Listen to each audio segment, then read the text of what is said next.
Hey, what is up, guys? It is your boy Speed here, and today we're going to be talking about how you can sign up to the gameleap website for 50% off right now using the code BLACK50.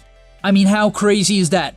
Nah, but in all reality, what we're doing is we're going to look at the 30 most played heroes of this week according to Dota Buff, and I'm going to be giving one tip for every single hero, from PUDGE all the way down to the 30th most popular, which is actually Wraith King. And so yeah, if you guys are excited for this video, and you love me, you love Speed, okay?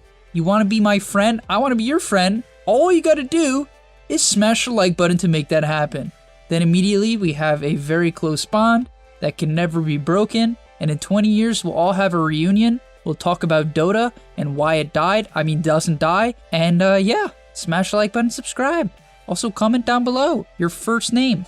Okay, let's get into it. Alright, first up on the list, we have PUDGE. My main tip, okay guys, for all you PUDGE players, why do you throw blind hooks? You know, it doesn't actually do more damage. Believe it or not, it doesn't make you do more damage if you hit a blind hook. Believe it or not, it does the same damage as hitting a point blank hook. So for PUDGE, in the laning stage, do your best to actually rap on people. Instead of standing in the trees like a bozo and trying to act like you're Tarzan, just go behind them. Turn on rot, slow them for 20%, and then line up a nice little hook. It is far better than throwing blind hooks 90% of the time. Then we have Phantom Assassin. For Phantom Assassin, you need to leave the lane. The hero can't lane for the most part. What is Phantom Assassin's biggest weakness? Okay, what is it? It's magical damage. When do magical damage spells hit their biggest spike? And magical damage dealers, typically it's level 5, level 6, especially level 6. Can PA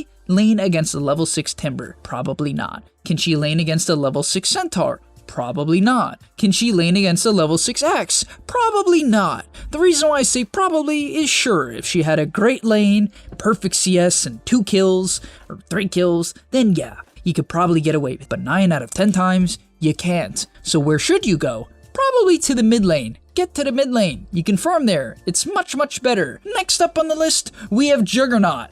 If you feel like it is a high tempo game and you can't afford to farm to win, go Mask of Madness into Deso or Mask of Madness into MKB, and then Mask of Madness MKB into Ags, and you're gonna deal a lot of damage. After that, we have Lion. My main tip for Lion is to stop picking Lion. Then we have Ogre Magi. My main tip for Ogre Magi is pick him every single game. It literally doesn't matter what the game is. Nah, but in all seriousness, what I recommend you do for Ogre Magi, if you want to win with this hero, is split push, split push, split push. He's hard to gank because he's tanky and has a stun. If someone goes on you, you stun them. You have a great wave shove ability because you can hide in the trees, cast Ignite, and if you max out Ignite and you hit level 10 and take the Ignite DPS talent, it nearly one-shots waves. Actually, I think it does. And that's going to get you so farmed. On top of that, you can pick up a Midas and then a Glimmer Cape. Notice how I didn't say Midas into an immediate Aether Lens into an Axe. I said Glimmer Cape because that's how you become broken in solo queue. You scale in terms of levels, you buy a Glimmer Cape, and therefore you never die. It is actually a broken item in solo queue.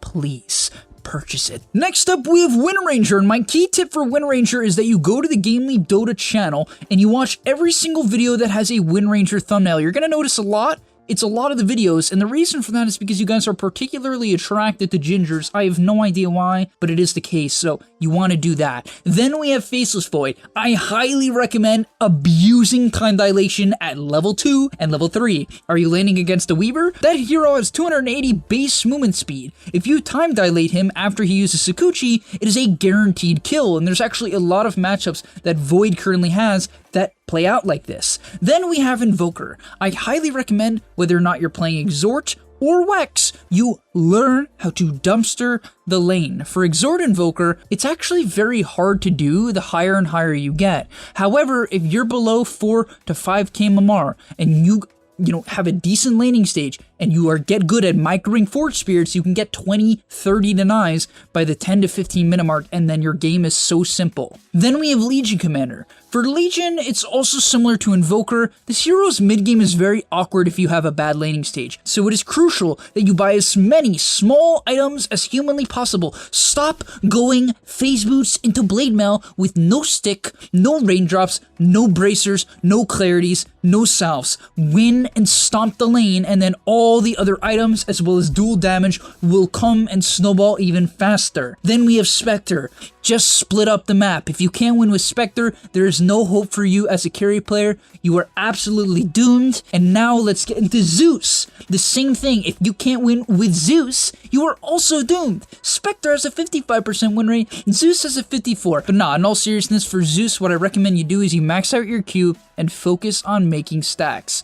Way too many Zeus players get caught up in this mentality of, oh, I'm a nuker, I have to run around and get kill after kill after kill. No, you don't. Use your ultimate to get kills. If you don't have your ultimate, go farm. The ultimate's long now, it's a long cooldown. If you don't have it, go farm with the Q. It's really good, it bounces 15 times, it takes triple stacks really easily, as well as quad stacks, and you can get a ton of neutral items for your team. It's nice, and yourself. Then we have Sniper. I played a game of Sniper recently. The hero felt bad, to be honest. It also has a 46% win rate right now, so, you know, I guess the best tip is to not pick it. But all in all, if you are going to pick Sniper, I highly recommend buying Shadowblade. I know it's a basic and simple tip, and people are like, oh, speed, but they're always just going to carry dust. A lot of core players don't, and the main heroes that threaten Sniper are cores. Yes, there are some position 4s as well that counter Sniper, but a lot of the time, it is cores. Next up on the list, we have SVEN. And for SVEN, my main tip is to focus on farming, and then after that, please stop buying Aghanim Scepter if you were not even close to the 7-second Stormhammer cooldown talent. I literally played a game with a safe lane SVEN recently who went Mask of Madness into Axe against a team comp with a bunch of magical damage. And you know what he ended up doing? Using the Axe to frickin' farm. He was running around Axe stunning camps because he couldn't fight with it. Who would have guessed? The Axe is not that good for fighting if you don't have an Echo Saber and you don't have a BKB, especially when the enemy team has SVEN counters. Then we have DROW Ranger. For DROW, I highly recommend picking this hero with lane dominators, such as OGRE Magi, Undying, and Treant. If you do this, man, you just smash kids into the ground. You just make them feel horrible about themselves. And that's the goal when playing Dota. I mean, that's why we play Dota in general, right? Just to flame people, make them feel awful about themselves and despise the rest of their day. Then we have ANTI-MAGE. For ANTI-MAGE, really, it's so funny, like, that no matter how much I feel like people talk about getting good on ANTI-MAGE, every time I play with a low MAR ANTI-MAGE, they just can't farm fast, and they show up to too many fights, and their map awareness isn't good enough to avoid engagements and getting picked off. If you want to be a good ANTI-MAGE player, you have to learn how to stare at the map. If the enemy team is bottom, you should be top or mid. If the enemy team is pushing your tier 2 bottom, you can actually cut their bottom tier 2. If the enemy team is sieging your high ground, you should not be sitting on the high ground with your Battle Fury and Yasha waiting to defend. You should be in the enemy team's jungle, splitting up the map, continuing to hit your timings. Then we have Witch Doctor. The best tip for Witch Doctor is very straightforward. Are you level 3? Are you level 3? You better be casting Maledict. You better be telling your safe laner, hey man, I'm level 3, you need to go walk up to the other guy, the offlaner, and cast your spells. If you cast your spells at the same time, and when you have a level 3 Witch Doctor, you'll probably kill the guy. It's pretty reliable. Then we have Crystal Maiden. For Crystal Maiden, take your ultimate at level 6, buy some clarities, stack some camps. When you stack the camps, bring the camps together, and then ulti. And you're gonna hit level 8 at minute 11, and you're gonna have a maxed out Crystal Nova, a lot of points, your frozen thingy, the one that gives mana to everyone, and people are gonna be happy. Then we have Lina. For Lina, just take your passive, please. Please, just take the passive at level 2, please. If you're mid lane Lina, take Dragon Slave at level 1, and then your passive at level 2. If you're support Lina, take your stun at level 1, and then your passive at level 2. Then for RUBICK, the main thing you want to do for RUBICK that a lot of people struggle with is having a tier list of what spells you're going to steal. I know that sounds a bit weird, but I mean it. You need to know before a team fight breaks out what you're going to steal. And no, that doesn't mean Ravage, Black Hole, ANTI-MAGE ulti against Storm Spear. Like, no, you don't have to steal that stuff. The spells you want to steal and how the hierarchy should work is typically maxed out nukes. Does the enemy team have a Shaman? Steal his Q. Does the enemy team have a Wyvern? Steal his W. Enemy team have a mid Lina? Steal her Q. That's how you do the most damage as RUBICK for the first 20 minutes into the game. Then later on into the game, typically you want to shift towards disables such as Lion Stun, Lion Hex, Tiny Avalanche, these type of spells. Next up, we have SLARK. I hate SLARK. You guys know I hate SLARK. It's my least favorite carry in the game. Just like my least favorite mid laner is Outworld Devourer. I also haven't seen that hero in a while, God bless. But SLARK, I guess, here's my main tip. Don't invest your entire game on building up Essence Shift. Is it good if you have a really good safe laner matchup to TP into the enemy safe laner's lane and harass them out of lane? Absolutely. But there are so many SLARK players who will put 3, even 2 points in their E, which can be fine. And then they run around, have no farm, and just try to pick people off whole game. You know what happens when you do that as SLARK? The enemy Spectre at the 40-minute mark pops his Manta and instant kills you. Then we have Shadow Fiend. Honestly, for Shadow Fiend, I feel like the best pub item in the game is actually Shadow Blade. There's people who would definitely debate me on that, and that's fine. I understand. And you might be saying speed, but when I buy Shadow Blade on Shadow Fiend, what ends up happening, by the way, it's in the name. What ends up happening is I walk into the team fight, I try to ulti someone, and they always have sentries. Yes, that is why you can't use Shadow Blade like that. It's actually a really simple way to use Shadow Blade. You buy it, you go to side lanes, and you pick off people in side lanes. And you're gonna say, oh, Speed, but what if they ward the side lanes? Half the time, people don't. And also, every time I play SF with Shadow Blade, which has actually been like 2 or 3 times as of the last like few months, which is kind of a lot for a hero I'm not like that obsessed with. What I do is I buy my own sentries, I buy my own obs, and I put them in the enemy team's jungle. I farm their jungle, and then when some poor witch doctor walks in, he's like, I'm going to D1 to heal. I kill him. Then we have MIRANA. For MIRANA, arrow the range creeps, arrow big creeps, and stop trying to arrow the mid laner 0 seconds into the game when you're laning like literally with a meepo. The meepo has no kill threat on the enemy timber saw, and people are just chucking arrows. Like, no joke, I was laning against a Dragon Knight recently. A Dragon Knight, and I just have a MIRANA throwing arrows at level 1. What is that going to do? I can't kill him. What are you doing? Do something else. Go help the top lane and arrow the range creep and shove in the wave. Then we have SNAPFIRE. For SNAPFIRE, what you should do is hit your ultimate as soon as humanly possible. One of the biggest mistakes I see when people are playing with heroes that have hard level 6 spikes is that they're too sacrificial. It's good to be sacrificial. Do you have a Jug in your lane and he wants to, a quick Omni Splash? By all means.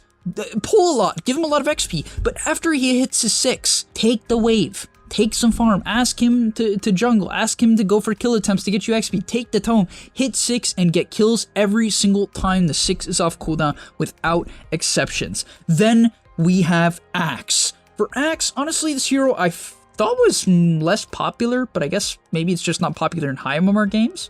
But yeah, for Axe, really what I recommend you guys do is, and I know this one's hard for people to hear, but I recommend you don't necessarily focus on your blink dagger timing as much. And the reason why I say that, and the reason why I think Vanguard is good, is if you're cutting the waves properly, and you're really good at like understanding how to cut waves and how to get super farmed as Axe, you're gonna do much better. Honestly, I think the best way to play Axe, in my personal opinion, especially in low MMR pubs, is you buy phase boots, you buy like a stick, maybe a bracer, then you buy Vanguard. With that Vanguard, you max out your spin to farm. Then after you max your spin, you actually max Battle Hunger, and you don't play mostly around call. You actually play around being tanky and just messing with people. It's really effective. You don't have to rely on calling people in creep waves, and therefore your damage becomes a lot more reliable. And so just think about that. Then we have SLARDAR. For SLARDAR, I actually made a video recently on the hero. I recommend you guys check it out. But in a laning stage, learn to bait creeps. Does the enemy want to go for the range creep? Pull creep aggro onto it. Then after you pull creep aggro onto the range creep,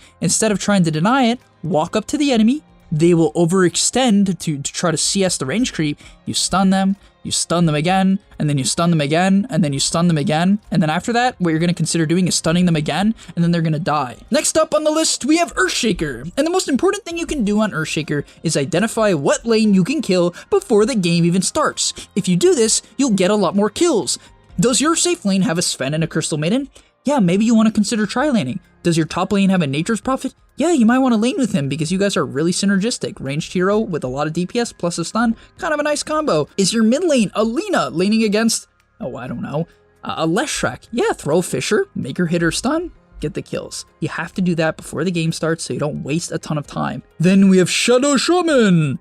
Stop buying Aether into Ags. I know people are gonna kill me. They're gonna say, oh, Speed, I watched a pro do it. In pubs, please stop buying Blink. Stop rushing Ags. Aether Lens is great. I'm a big fan of first item Aether Lens on Shaman, but you have to, and I know people are gonna kill me. They're gonna say, Speed, stop giving the same tips. I'm giving you the tips that I know work, that I know win games. If you buy Aether, and then you buy a Glimmer, you can split push so well and waste so much time and actually get off shackles in teamfights just because you bought this broken item.